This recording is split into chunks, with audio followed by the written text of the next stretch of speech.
Radhe Radhe friends, welcome back to my channel. কেমন আছো? আশা করছি তোমরা সবাই ভালো আছো, সুস্থ আছো। তোমাদেরকে সাথে নিয়ে নতুন একটা ব্লগ স্টার্ট করলাম। একেবারে বাইরে বেরিয়ে পড়েছি। দোল পূর্ণিমার উৎসব তো আমাদের এখানে শুরু হয়ে গেছে, যদিও এই ব্লগটা তো তোমরা 1-2 দিন পরেই পাবে।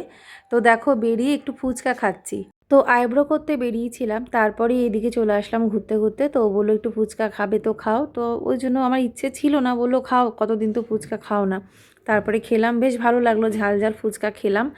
তারপরে চলে আসলাম বিশেষ একটা সুন্দর মন্দির। এটা হচ্ছে আমাদের এখানকার, এই মন্দিরটার নাম হচ্ছে সোনার মন্দির। তো যাই হোক, এই মন্দিরের ভেতরটা এত সুন্দর মানে সাজানো হয়েছে, আমি তো মানে ঢুকেই মুগ্ধ হয়ে গেছি। এর আগে হয়তো কোনোদিনও আমি এই মন্দিরে আসিনি, তার কারণ হচ্ছে এদিকে খুব একটা আসা হয় না। কিন্তু এদিকটায় বেশ ভালো মানে সাজানো হয় আর কি দোলের সময়, মণিপুরের এই সাইডটাতে। আর মণিপুর রাজবাড়ির ওখানে তো খুব সুন্দর প্রোগ্রাম হয়, রাজবাড়ির ভেতরটাও দারুণ সাজানো হয়। বহু বছর আগে যখন আমি স্কুলে পড়তাম তখন আমি গিয়েছিলাম, প্রোগ্রাম অ্যাটেন্ডও করেছিলাম, তখন ওখানে আমার এক বান্ধবী ছিল। তো যাই হোক, সেই জন্য যাওয়া হতো। আর এখন তো বলতে গেলে বহু বছর হয়ে গেছে, আমার কোনো যোগাযোগই নেই। তো নেক্সট ইয়ার অবশ্যই চেষ্টা করব তোমাদের সাথে সেখানকার কিছু শেয়ার করার। তো চলে আসলাম যে সোনার মন্দির, যেটা তোমাদের বললাম, এই মন্দিরে ঢুকেছি। এখানে মহাপ্রভুর প্রতিষ্ঠা হবে, মনে হয় নেক্সট ডেই প্রতিষ্ঠা ছিল নাকি দোল পূর্ণিমার দিন, মানে কথাটা আমি আসলে ভালো করে শুনিনি। তো ওদিকে ও ভালো করে শুনেছে, তোমাদের দাদাও বলছিল। মানে প্রথমে আমার মনটা ছিল আসলে তখন আরতি হচ্ছিল, আরতির দিকে। তো দেখো কি সুন্দর আমাদের এখানে মন্দিরগুলো সাজানো হয়। তো ওই মন্দিরটা ঘুরে চলে আসলাম আমরা এখানে নারায়ণ মহারাজের মঠের এখানে, যেটা হচ্ছে আসল জায়গা, যেখানে আসল ভিড়টা হয় আর কি। দূর দূরান্ত থেকে সমস্ত যারা ট্যুরিস্ট যাত্রীরা, মানে প্রত্যেক মানে সব রকমের মানুষজন আর কি। তো এখানে এসে মানে জমায়েত হয়, সবাই মঠে থাকে। এই পরিক্রমায় বেরোয় ভোরবেলা থেকে, সারাদিন পরিক্রমা করে তারপরে ঠাকুর দর্শন থাকে, প্রসাদ পাওয়া, এখানেই বিশ্রাম করে। তো চলো তোমাদের সেই জায়গাটা দেখাবো। এখন শুধু সামনেটা মেলাটা তোমাদের দেখাচ্ছি, দেখো কি পরিমাণ ভিড় এখানে। এখানে তো তাও আমি 1 দিন না 2 দিন আগে তোমাদের সাথে শেয়ার করছি, কিন্তু এটা যখন দোলের আগের দিন বা দোলের দিন হবে তখন কিন্তু মানে এখানে ঢোকাই যাবে না, এত ভিড়। তো খুব সুন্দর মেলা হয়, প্রচুর দোকানপাট, মানে এখানে মানে লোকজনই হাঁটার অসুবিধা হয়ে যাবে এর পরের দিন হয়তো।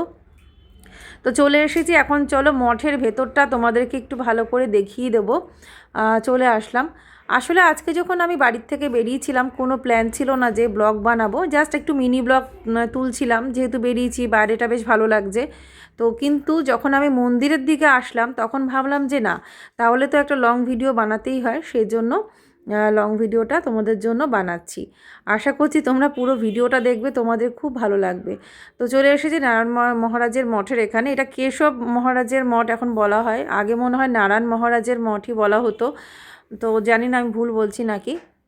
তো এখান থেকে তোমাদের দাদার প্রচুর গাড়ি ভাড়া হয়, এখন অল্প হয়, আগে প্রচুর গাড়ি ভাড়া হতো, মানে প্রচুর ইনকাম হতো এই দিক থেকে আর কি। বিজনেসটা বেশ ভালো মানে চলছিল তখন, সেই সময় যখন আমাদের 7 সিটার গাড়িও ছিল। কারণ এখানে সমস্ত বাইরে থেকে লোকজন আসে, আমেরিকানরা আসে আর কি। তো সেই জন্য এয়ারপোর্ট থেকে আনার জন্য প্রচুর গাড়ির দরকার হয়। তো সেই সূত্রেই আর কি এখান থেকে বিজনেসটা প্রতি বছরই দোলের সময় বেশ ভালো হতো। তো যাই হোক, এখন চলে এসেছি। দেখো ভেতরটায়, আমি আর একদম ভেতরের দিকে যাব না, তার কারণ আমি এমনিতেও যেহেতু মানে ও গেটের সামনে দাঁড়িয়ে আছে, তো আমি জাস্ট একটুখানি এই সামনেটা দেখার জন্যই এসেছি। আসলে আমিও কোনো দিন এই মঠে আসিনি, এটা বলতে পারো যে এখানকার বাসিন্দা বা এটা আমার জন্মস্থান হতে পারে, কিন্তু আমিও অনেক মন্দিরে আজ পর্যন্ত যাইনি, সবই এগুলো আমার কাছে নতুন। তো প্রচুর লোকজনের ভিড় দেখে আমি ভেতরটায় আর ঢুকলাম না, কারণ জুতোটা রেখে আবার ঢুকতে হবে, কোথায় কি রাখবো। আর এত লোকজন দেখলে আমিও অনেক সময় একটু ঘাবড়ে যাই। তো এবারে ওই সাইডটায় যাওয়া যাক, তোমাদের ওই সাইডটাও দেখাবো। আর এখানে দেখো একদম সাধারণ যারা হয়তো গ্রামগঞ্জ থেকে আসে, ভিলেজ এরিয়া থেকে, আশপাশের জেলা থেকে আসে, তো তারা শুধুমাত্র এখানে আমাদের শ্রী চৈতন্য মহাপ্রভুর জন্মস্থানে আসে একটু পরিক্রমায়, শ্রী চৈতন্য মহাপ্রভুর পদধূলি নেওয়ার জন্য। তারা এই দোলের এই 2 দিন থাকেন, অনেক দিন ধরেই থাকেন আর কি। পরিক্রমায় বেরোন, তার সারা নবদ্বীপ পরিক্রমা করে তারপরে প্রসাদ পান এখানে। প্রসাদটা মানে এমনি ফ্রি অফ কস্ট। তো এখানে রান্নাবান্নাও হয়, অনেক বড় জায়গা আছে। তো অনেক কিছু আমিও ভিডিওতে দেখেছি, তবে আমি ওই সাইডে আর গেলাম না, তাহলে সেগুলো তোমাদের সাথে শেয়ার করতে পারতাম। তো দেখো এখানে কিছু প্রজেক্ট, আরও মন্দির তৈরি হচ্ছে, তারই কিছু সব কিছু এখানে ডেসক্রিপশন দিয়ে দিচ্ছে।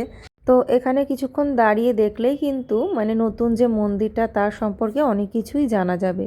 তো এই সাইডটা কিন্তু এসে আমার একদম স্কনের মানে স্কনে যেরকম মানে পরিবেশটা ওই রকমটাই লেগেছে। মায়াপুরের কথা বলছি, ওখানে যেরকম থাকার জায়গা, যেরকম পরিবেশ মানে বিল্ডিং, জানি না এই জায়গাটা খানিকটা আমার কাছে ওই রকম লাগলো। তো খুব ভালো লাগলো পরিবেশটা, ভেতরটা খুব সুন্দর, গার্ডেন এরিয়া রয়েছে, গ্রিনারি রয়েছে, মন্দিরের চূড়া দেখা যাচ্ছে, টোটালটাই সত্যিই খুব সুন্দর।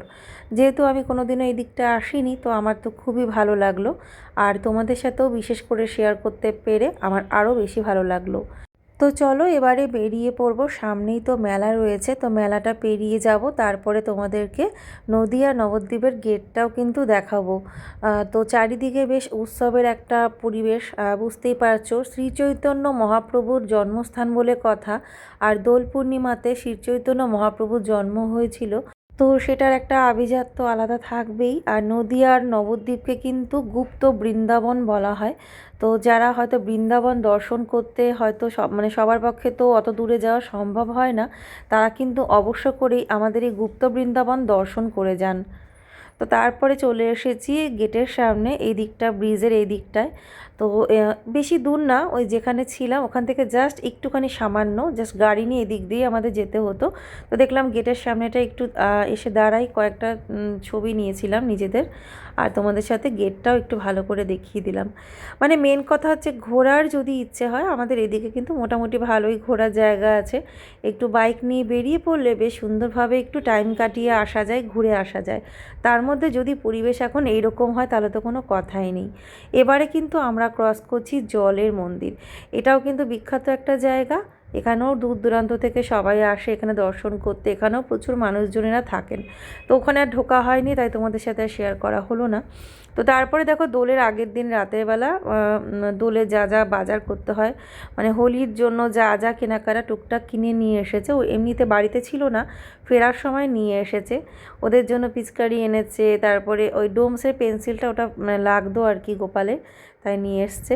ঠাকুরের মালা, মিষ্টি, আবার জিলিপি খুব ভালোবাসি, তার জন্য জিলিপি যেখানকার স্পেশাল জিলিপি যেটা খুব টেস্টি হয় সেই জিলিপিটা বেশি করে নিয়ে এসছে।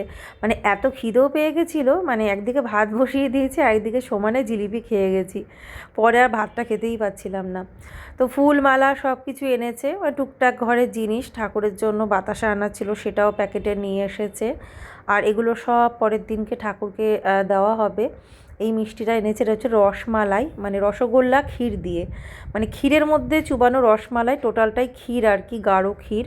আর ওটা শিবু সেনের, মানে খুব টেস্টি। আর এই যে বাতাসা, আর এখানে তো রং এনেছে, রং বলতে আবির আর কি। একটা ছোট্ট রং এনেছে, সেটা আমি জানতাম না, ছোট্ট কৌটোর একটা রং এনেছে ওদের জন্য পিচকারি দিয়ে খেলার জন্য। আর বাকি 3-4 রকমের কালারের আবির আর ধূপকাঠি। তারপরে দেখো এখন ভিডিওটা করছি বলে হয়তো তোমাদের সাথে শেয়ার করতে পারলাম, এরকম এর আগেও অনেক এনেছে, এটার অভ্যেস প্রথম থেকেই। তো যখন ওর মনে হতো আমার জন্য গোলাপ ফুল নিয়ে আসতো, সেই রকমই আজকেও নিয়ে এসেছে। তো এই টুকটাক কেনাকাটার সাথে ওর এই ফুলটা চোখে পড়েছে, তো মনে হলো যে আমার জন্য নিয়ে আসবে, তাই নিয়ে এসছে। এগুলো কুড়ি, এগুলো ফুটলে আরও বড় বড় হবে। পরের দিন ফুটে গেছিলো, খুব সুন্দর গোলাপগুলো। আমি তো খুব খুশি, আরও জানি যে ছোটো ছোটো জিনিসে আমি খুব খুশি হই। তো সত্যিকারের ভালোবাসাকে ব্যক্ত করার জন্য বিশেষ কোনো দিন বা সেলিব্রেশনের প্রয়োজন হয় না, মানে সেটাকে ব্যক্ত করার জন্য একটা মুহূর্ত বা একটা ছোট্ট জিনিসই যথেষ্ট। তো এই গ্লাসটার মধ্যেই আমি ফুল টুল আনে রাখি, তো এটা রেখে দিয়ে এটা বেডরুমে রেখে দেবো তাকের উপরে। আর এই ফুলগুলো থাকবে কদিন, বেশ এখন তো কুড়িয়ে আছে।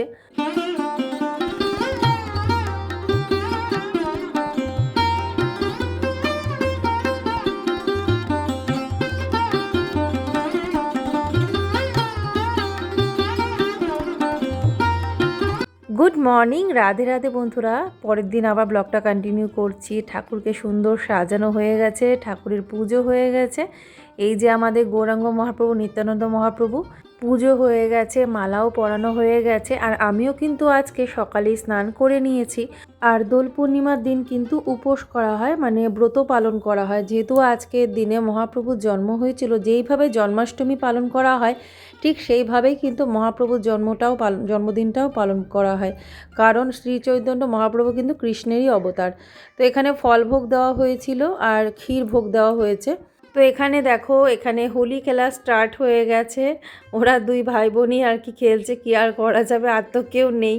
আর আমি না, সত্যি কথা বলতে এটা লুকানোর কিছু নেই, একমাত্র এই জিনিসটাই আমি কোনো আনন্দ আজ পর্যন্ত করতে পারলাম না, যে হোলি, এই রং খেলা, এইগুলো এনজয় করা, মানে আমি কি জানি এই জিনিসটার ভেতরে আজ পর্যন্ত ঢুকতে পারলাম না। তো দেখো এই জায়গাটা কি করছে।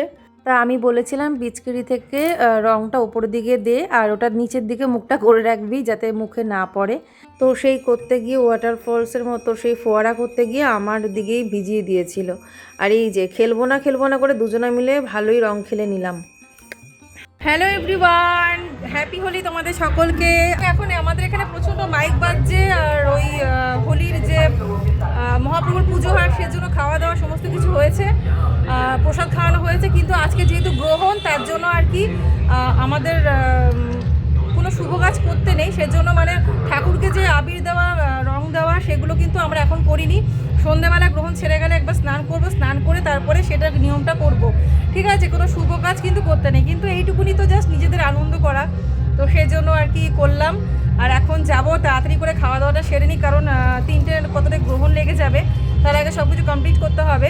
তো সেই জন্য আজকে রান্নাটা কিন্তু হাজব্যান্ড করেছে, মানে ও রান্না করেছে, আর আমি ওই জন্য সেরকম কিছু ব্লগ টক আজকে করিনি। মাইক বাজছে আর রোদে আমি এখানে এসেছিলাম জাস্ট কয়েকটা ছবি নেওয়ার জন্য আমাদের দুজনার, আর ওরা তো নিচে খেলেছে, তখন আমি ওদের তুলেছি ওদেরটা আর কি, আর জাস্ট কয়েকটা ছবি তোলার জন্য এই ছাদে এসেছিলাম আর কি। তো চলো এখন নিচে যাই, গিয়ে খাওয়া দাওয়া সারি। আর তোমাদের সকলকে জানাচ্ছি হ্যাপি হোলি। আজকের ব্লগটা, মানে এই ব্লগটা হয়তো আগে থেকে শুরু করেছি, আজকের দিনে মানে কমপ্লিট করলাম।